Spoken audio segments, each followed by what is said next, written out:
And moving on to the campaign trail, Korea's main opposition Democratic United Party is set to hold its fourth regional primary in North Chungcheong province this Thursday. The ruling Saenuri Party, meanwhile, is stepping up efforts to root out corruption with its presidential nominee Park Geun-hye out front. Here's Arirang News' Kim Hyun-ji with more. While the main opposition Democratic United Party is still carrying on with its presidential primary, the ruling Saenuri Party is moving quickly to fulfill Park Geun-hye's campaign pledges.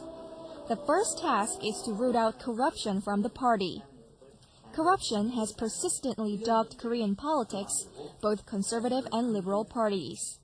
But a money-for-nomination scandal, which erupted just before the Saenuri Party chose Park Geun-hye as its presidential nominee, dealt a major blow to the ruling party's image. First-term lawmaker Hyun Young-hee was accused of bribing a former nomination committee member to win her seat on the proportional representation ballot during the April legislative elections.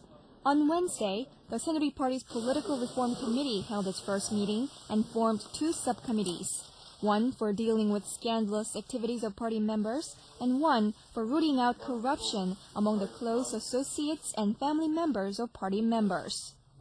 Just this Monday, Park appointed former Supreme Court Justice An Dae-hee as the chairman of the Political Reform Committee.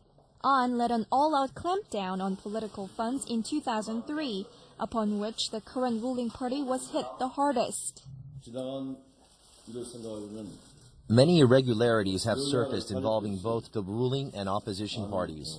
Rather than pointing fingers at one another, I think it's time for the Saenuri Party to make changes first.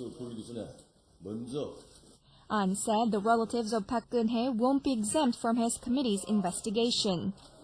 Meanwhile, the Saenuri Party's Special Committee on People's Happiness is taking a stab at resolving the big wealth divide between the rich and poor.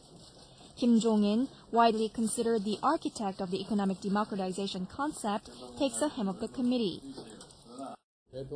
Park Geun-hye emphasized economic democratization in the first part of her speech, declaring her presidential bid. It was again stressed when she won the party's nomination for the presidential race. There is no doubt that this task should be done first. He stressed that closing the wide gap between the super-privileged and the man on the street is the key to bringing about Park's presidential pledge of national unity. Kim Hyun-ji, Arirang News.